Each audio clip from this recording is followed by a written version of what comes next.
तो ये माफिया राज आखिर है क्या? चलिए समझते हैं इस पूरे सिस्टम को। मतलब एक ऐसा कीड़ा जिसे कोई दवा खत्म नहीं कर सकती। कुछ ऐसी ही है ये दुनिया। ये सिर्फ गैंगस्टर्स की कहानी नहीं है। चलिए इस पूरे उलझे हुए जाल को सुलझाते हैं। सीधे शब्दों में कहें तो ये एक ऐसा सिस्टम है जहां जुर्म, पैसा और पॉलिटिक्स सब मिल जाते हैं। तो सवाल ये है कि ये सिस्टम जमीन पर काम कैसे करता है।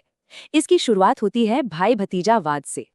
देखिए, जाट और गुज्जर जैसे दबदबे वाले समूह अपने इन्हीं नेटवर्क से लोकल इकोनॉमी कंट्रोल करते हैं। और फिर 90 के दशक में बाहुबल ही पैसा और सियासी ताकत का दूसरा नाम बन गया। फिर आया कोविड लॉकडाउन और इन नेटवर्क्स के लिए तो ये एक बड़ा मौका बन गया। अचानक अवैध दवाओं की मांग तेजी से बढ़ी और इकबाल जैसे ट्रेडर्स ने इसे पूरा किया। सामान पहुंचाने का एक पूरा सिस्टम था जो हर नाकेबंदी और रोक को आराम से पार कर लेता था। ट्रकों के ड्राइवर बदलते रहते थे ताकि पकड़े जाने पर सोर्स का पता ही न चले। सोचिए जरा। और इसका नतीजा 2019 से 2020 के बीच ड्रग्स की बरामदगी में 15% का उछाल आया। पर यह सिस्टम सिर्फ आंकड़ों का खेल नहीं है, इसके कुछ बड़े चेहरे भी हैं। चलिए मिलते हैं इनसे। अतीक अहमद की कहानी क्लासिक है। अपने गुरु को ही मारकर शहर का सबसे बड़ा रंगबाज बन गया।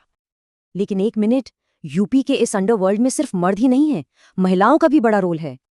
बड़े बड़े घोटालों से लेकर शूटर्स को पनाह देने तक इन महिलाओं पर कई गंभीर आरोप हैं। देखिए, इन गैंगस्टर्स का आखिरी मकसद होता है पॉलिटिक्स में आना, मतलब सिस्टम का हिस्सा बन जाना। क्योंकि चुनाव जीतते ही सरकारी पैसा, ठेके और कानून से बचने का लाइसेंस सब हाथ में आ जाता है। और ये एक ऐसा जाल है जिसमें गरीब फंसते जाते हैं और बाहुबली और ताकतवर होते जाते हैं। तो आखिर में सवाल यही है कि जो सिस्टम इतना गहरा हो, उसे बदला कैसे जाए?